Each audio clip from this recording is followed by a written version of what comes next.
Oi, pessoal, tudo bem? Eu sou Maria Eunice Souza, do blog da página Maria Eunice Souza Astrologia Psicológica.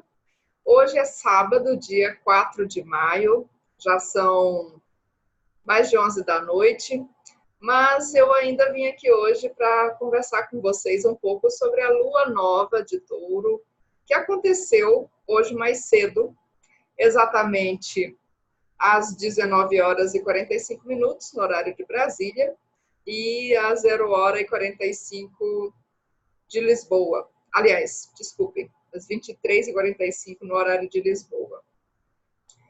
Então, uma lua nova acontecendo no signo de Touro. Essa lua nova é bem interessante porque ela faz aspectos com os planetas que estão trafegando Capricórnio atualmente. Então, nós temos Lua e Sol fazendo trígono a Saturno, a Plutão e também ao Nodo Sul em Capricórnio.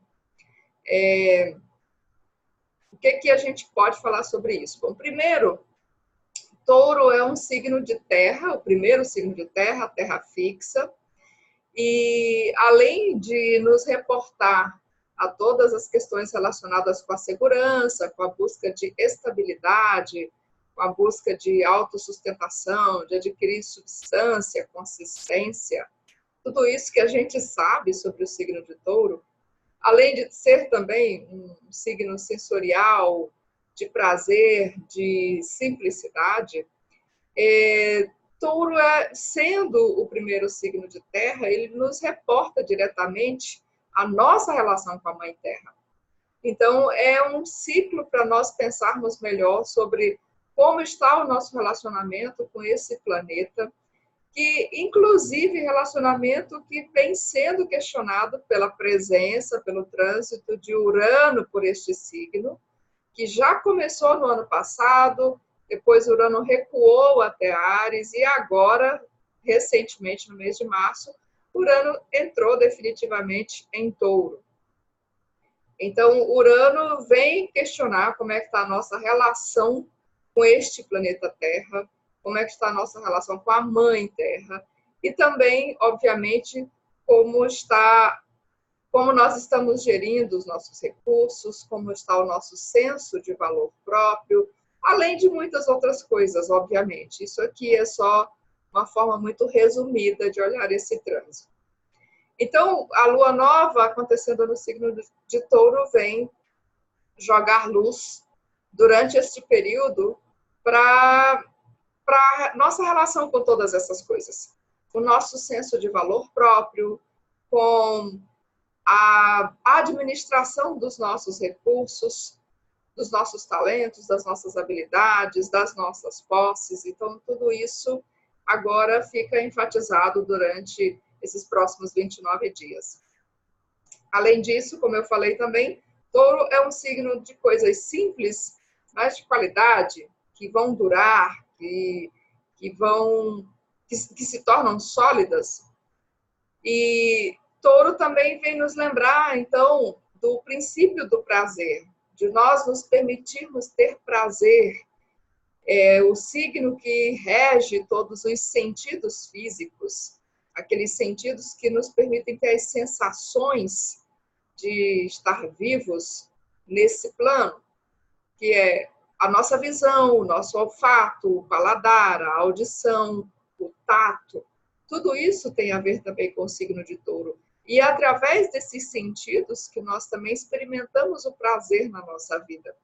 Então, neste ciclo, a gente é convidado a olhar como é que nós estamos vivenciando o prazer. Qual é a nossa relação com o prazer, qualquer que seja o tipo de prazer. Nós nos permitimos ter prazer de verdade? O que é que nos dá prazer? E como é que nós buscamos esse prazer? Será que o meu prazer está acima do prazer do outro? Será que eu me permito viver isso de uma forma plena? Então, são questionamentos que a gente precisa se fazer durante este ciclo. E aí, olhando especificamente o mapa desta lunação, o mapa desta lua nova, e eu vou aproveitar e mostrar para vocês aqui como é que está este mapa.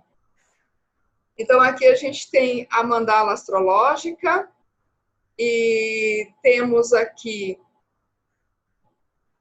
Lua e Sol em Touro. No mapa levantado para Brasília, isso cai na casa 6, quer dizer que é um ciclo que é muito importante para as questões relacionadas à saúde pública, relacionadas também ao serviço público de um modo geral. Mas olhando aqui, Lua e Sol estão fazendo um trígono com esses caras aqui do signo de Capricórnio, Saturno, Plutão e o Nodo Sul. E aí eu lembro que durante esta semana que passou, que foi bastante pesada, nós tivemos aí alguns dias um pouco difíceis, um pouco travados. Por quê? Exatamente porque Saturno e Plutão estavam entrando em retrogradação praticamente ao mesmo tempo, com poucos dias de diferença. E especialmente aí nos últimos dias de abril, nós tivemos Saturno fazendo conjunção ao Nodo Sul da Lua, que atualmente está em Capricórnio. Então, a gente teve dias um pouco difíceis, pesados, em que as coisas não andavam, e a gente também com uma sensação muito forte de déjà vu, com relação a algumas situações que voltaram para a gente ter que olhar para elas de novo, certo? E esse trânsito, Saturno já se afastou do Nodo Sul, mas ainda vai fazer conjunção novamente quando Saturno tiver voltado ao movimento direto. Bom, então, a Lua Nova faz trígono a todos esses planetas aqui. Então, a princípio, a gente pode dizer que é um indício de mais sustentação, um indício de um senso prático ainda maior, de um planejamento ainda mais acurado e uma oportunidade de nós sermos mais práticos, sermos mais realistas e conseguirmos usar o nosso poder de uma forma consistente também durante esse ciclo. Tudo bem, tudo maravilhoso. Acontece que, ao mesmo tempo que Lua e Sol fazem trígono com esses caras aqui em Capricórnio, Vênus, que é a regente de Touro, regente da Lua Nova, está aqui no signo de Áries, a 17 de Áries, fazendo o quê? Exatamente fazendo quadratura a todo mundo que está aqui em Capricórnio. Uma quadratura bastante tensa, diga-se de passagem. Vênus, fazendo quadratura a Saturno, já nos lembra de um período em que a gente fica cheio de dúvidas a respeito de nós mesmos, a respeito do nosso próprio senso de valor, do nosso potencial. A nossa autoestima tende a ficar muito baixa porque a gente sente que não é merecedor de amor. A gente sente que não é merecedor de admiração, de alguma maneira. Então, é um ciclo em que a gente vai ter que lidar muito com as dúvidas que nós temos sobre nós mesmos, sobre os nossos potenciais, sobre o nosso merecimento. E a presença de Plutão ali coloca mais peso e torna essa nossa autoimagem talvez um pouco mais negativa. Então, é um ciclo em que nós precisamos lidar muito com a nossa sombra e com as nossas inseguranças. Todas essas questões ficam sendo trabalhadas o tempo todo dentro de nós. E aí, como se não bastasse, essa Vênus também faz uma quadratura ao eixo nodal. Então, Vênus está aqui. Aqui nós temos o eixo nodal. Nodo norte, no signo de Câncer. Nodo sul, no signo de Capricórnio, como eu já disse. E se a gente traçar uma linha, né, nós temos aqui fazendo uma T-square, cujo foco acaba em Vênus. Então, Vênus faz uma quadratura ao eixo nodal. O eixo nodal tem a ver com destino, com encontros, com o passado e com o futuro. O nodo norte nos coloca para o futuro, para o nosso caminho de evolução. O nodo sul fala do passado, de onde nós estamos vindo. é um eixo, então nós precisamos trabalhar com as duas pontas, embora a gente não deva permanecer na ponta sul, lá na cauda do dragão. Mas o que isso significa, então, essa quadratura de Vênus, né, tão próxima dessa maneira? Bom, primeiramente, Vênus aqui em Áries, ela fala muito do desejo individual. Vênus fala dos nossos desejos, dos nossos valores, daquilo que a gente acha aprazível. E em Áries, ela tende a ser bastante belicosa, especialmente porque Vênus atualmente está aqui atrás do Sol, ela está ainda aparecendo, ainda está na fase estrela da manhã, porque ela ainda está numa fase que ela voltou de uma retrogradação no ano passado. Então, Vênus, como estrela da manhã, ela está numa fase muito belicosa, especialmente no signo de Áries. Então, é uma Vênus super independente, é uma Vênus super que busca muito autonomia. E daí, isso representa um desejo individual de se expressar de forma, às vezes, até um pouco enfática demais. Então, eu quero e eu penso primeiro em mim. Então, é um desejo que pode ser bastante egoísta. Só que aqui, essa quadratura ao eixo nodal vem nos lembrar que a gente não está sozinho, que apesar de nós precisarmos se focar nos nossos desejos, a gente ainda precisa lembrar da nossa origem, né? Câncer, de onde é que nós estamos vindo? A qual clã, a qual tribo nós pertencemos? Como é que isso nos faz sentir? E Nodo Sul em Capricórnio, a gente pertence também a uma sociedade. Então, essa Vênus toda individualista, esses desejos tão individualistas, precisam levar em conta um contexto familiar e social. O nosso destino aqui atualmente é lidar com as questões relacionadas à família, as questões parentais, pai e mãe, e as questões também da nossa inserção na sociedade. Então, a gente não pode esquecer, a gente não pode achar que está sozinho e fazer só o que a gente quer.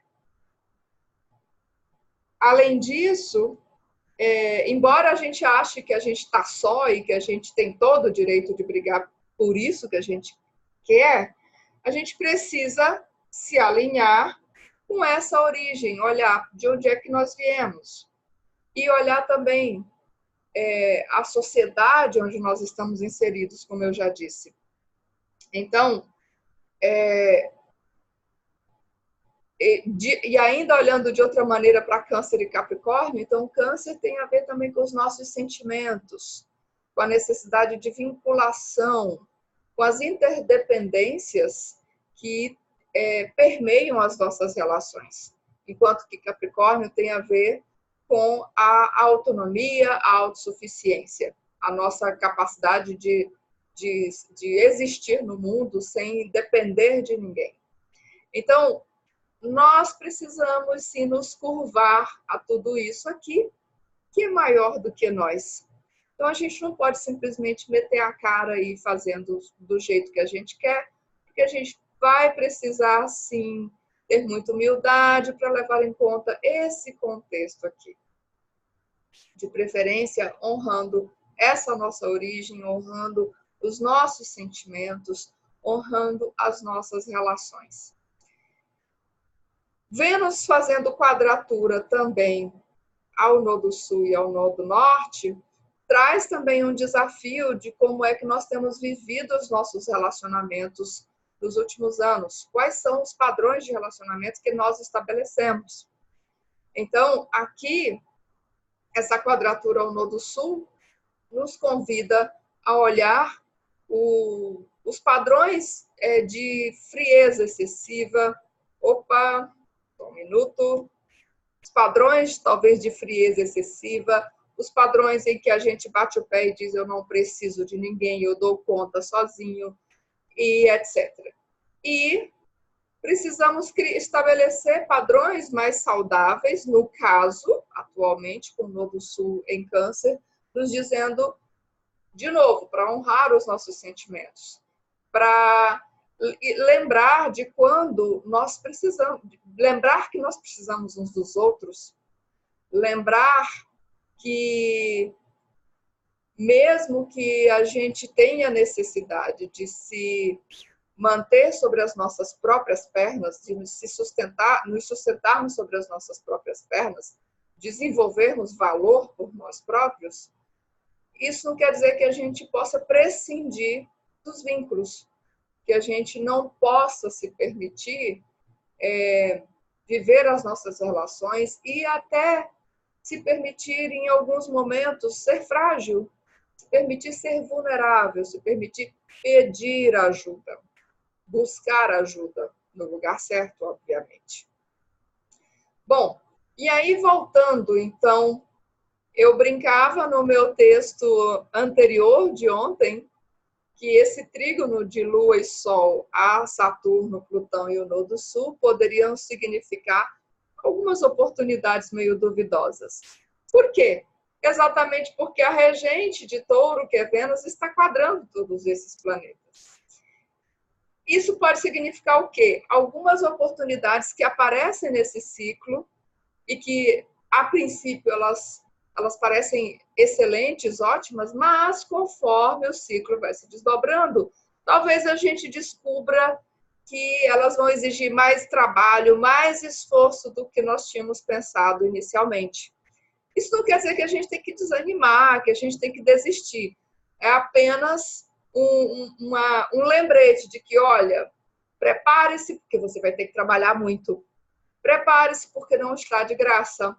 Prepare-se, planeje, esteja paciente, lembre-se que vai haver alguns obstáculos.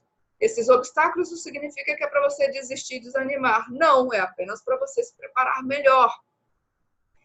A gente também pode olhar isso de uma outra maneira. Como? Vênus está em quadratura a esse eixo nodal, em quadratura a Saturno e a Plutão, dizendo que, falando das nossas inseguranças realçadas, falando desse nosso senso de valor que fica super incerto, mas aqui é no sentido contrário. Esse trígono de Sol e Lua, a Saturno e Plutão, pode vir exatamente dizer a essa Vênus: calma, não se julgue tão precipitadamente, não se julgue tão duramente. Olha só, todas essas dificuldades, elas podem, na verdade, se transformar em dons ali na frente, se você estiver disposta a se trabalhar, se você estiver disposto a olhar profundamente dentro de si mesmo, confrontar os seus demônios, olhar para eles e dizer: eu vejo você, eu vejo tudo o que isso significa, perceber o que é real, diferenciar o que é limitação real daquilo que pode ser apenas uma autoimagem muito negativa e trabalhar com isso. E dizer que isso pode depois virar um recurso. Ao invés de ser um obstáculo, isso pode depois se transformar em recurso. Porque todas as experiências negativas que nós vivemos ao longo da nossa vida, todas as dificuldades que nós enfrentamos e que lá atrás, de fato, foram problemas, foram dificuldades, foram bloqueios, com o tempo, a gente olha para trás e percebe o tanto que nós aprendemos com aquilo tudo. Então, aquilo que era bloqueio e dificuldade se tornou recurso, se tornou experiência de vida que hoje nos agrega. E nós só somos o que somos hoje por causa de tudo que nós vivemos, inclusive por causa de todas as dificuldades que nos obrigaram a nos burilar, que nos obrigaram a nos melhorar como pessoas. Então, basicamente é isso que esse trígono e essas quadraturas, esses trígonos e essas quadraturas vêm nos dizer hoje, dentro da minha percepção. É claro, não existe só essa interpretação. Outras pessoas podem ver isso de outra maneira. Outra coisa interessante que a gente percebe aqui é que nós temos todos os planetas atualmente em metade aqui do zodíaco. Então, nós temos Marte, atualmente a 22 de Gêmeos, se opondo a Júpiter, que está a 23 de Sagitário. Então, essa oposição fica exata neste final de semana. Então, todo mundo está aqui nesse pedaço. Então, a gente tem uma tigela formada aqui, que sugere um período de uma concentração muito forte de energias. E essa tigela, ela é liderada por Júpiter, que está em Sagitário, nesse mapa na casa 1, e que vem nos lembrar da importância da grande importância de nós termos esperança, de nós termos fé. Nós estamos vivendo um período bastante complicado no planeta. Nós temos pela frente aí cerca de 2, 3 anos em que vamos viver muitos desafios, também muitas oportunidades. É um convite de nós nos reinventarmos completamente.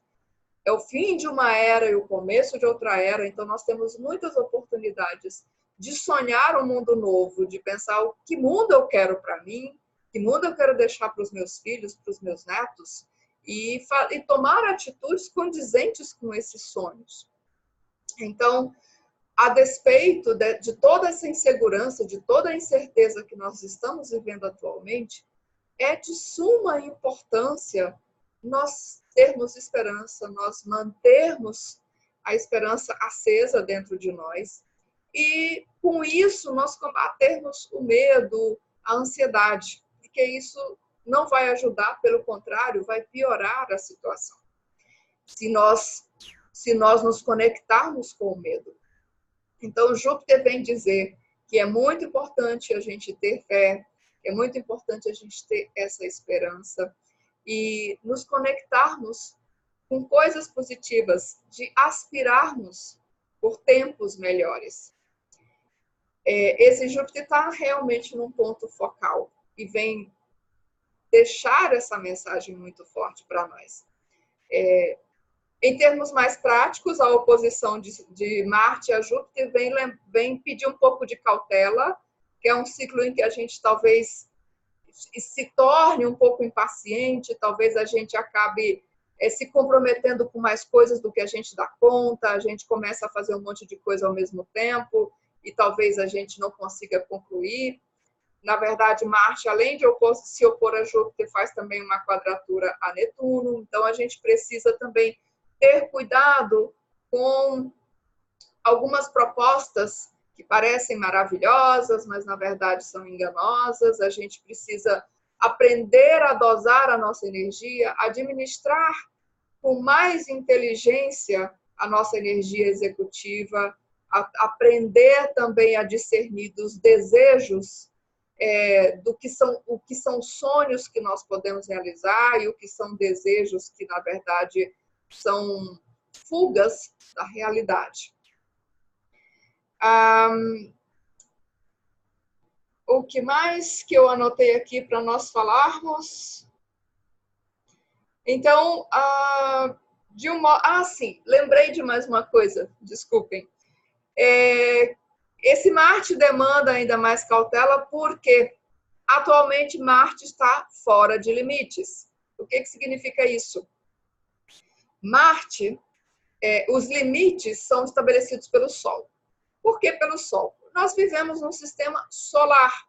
Todos os planetas desse sistema giram ao redor do Sol. Então, o Sol é a autoridade máxima desse sistema. E o Sol, no seu caminho aparente ao redor da Terra, aparente porque é a nossa perspectiva daqui da Terra, então ele estabelece limites, né, ao redor do Equador.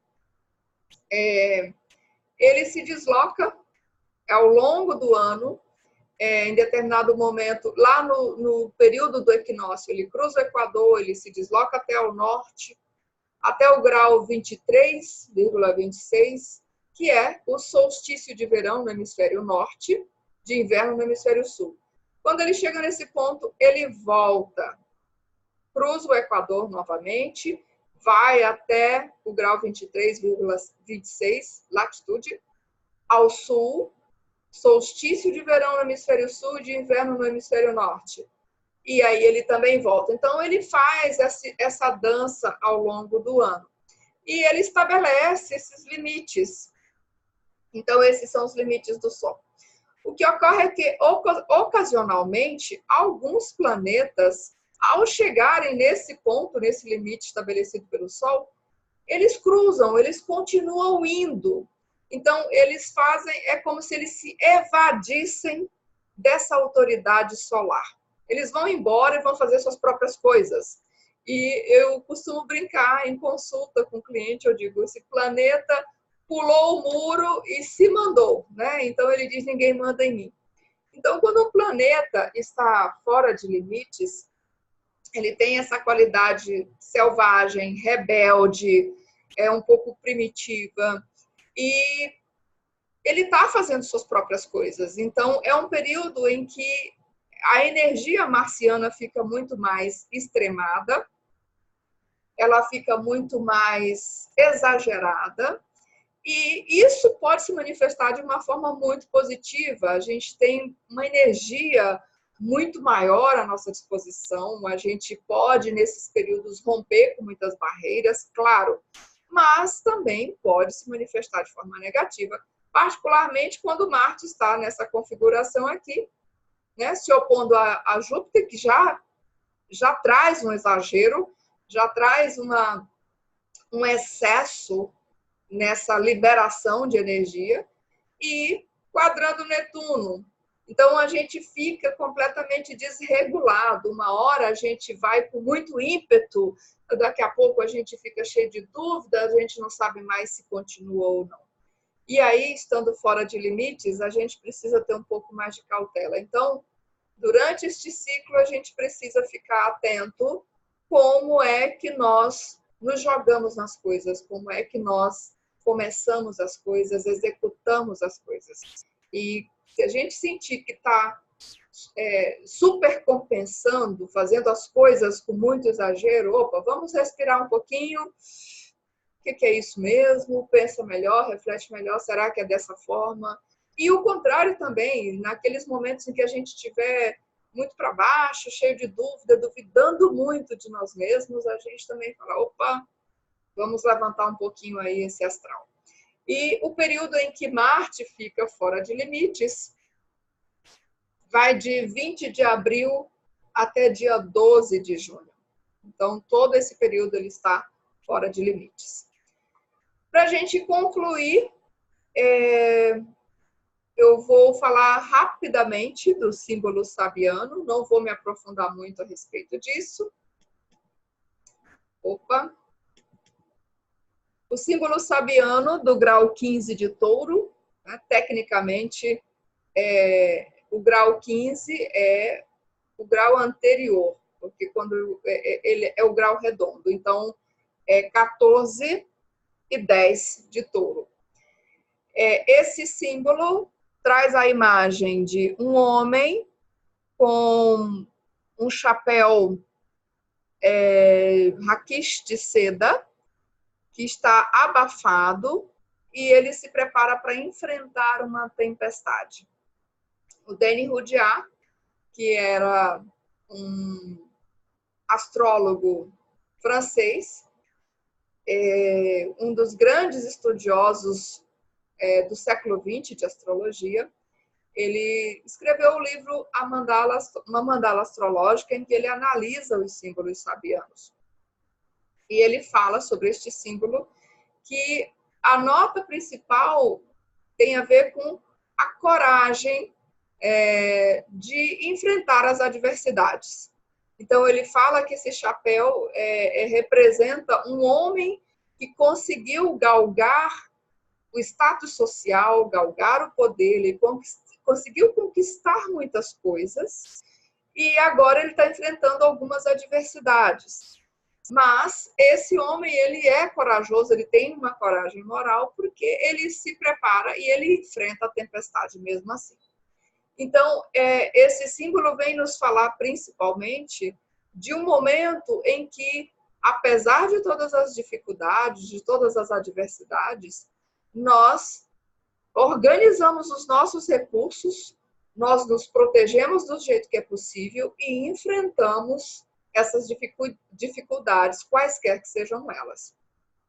Então, é um símbolo que fala de coragem, de enfrentamento da realidade do jeito que ela é, de enfrentamento de dificuldade, com um grande potencial de nós sairmos vitoriosos. Não apenas de nós vencermos essas dificuldades, mas de, com isso, nós conquistarmos a nós mesmos, de adquirirmos mais fibra, mais força interior no processo de luta com essas adversidades. Bom, eu agradeço a você por estar aqui comigo até agora, por ter me ouvido até esse momento. Desejo a todos um excelente ciclo de touro, no meio de toda essa trabalheira, no meio de todo esse esforço para fazer as coisas dar certo, no meio de todas as dificuldades que a gente, porventura, tiver que enfrentar, não esqueça, a gente precisa ter prazer na vida também. Então, dê um jeito de encontrar os amigos para um bom almoço de vez em quando, ou um bom jantar. Dê um jeito de ter uma massagem gostosa. Dê um jeito de abraçar as pessoas que lhe são queridas. Dê um jeito de estar com aquela pessoa especial que é importante na sua vida. Então, crie o prazer também. Curta a sua vida, curta as coisas simples. Não deixe que essas dificuldades tirem essa perspectiva de que a gente sempre pode aproveitar aquilo que está ao nosso alcance. Opa! Então, mais uma vez, muito obrigada a você pela sua companhia, por me dar o prazer de estar me escutando aqui. A gente se vê por aí. Um ótimo ciclo para todos.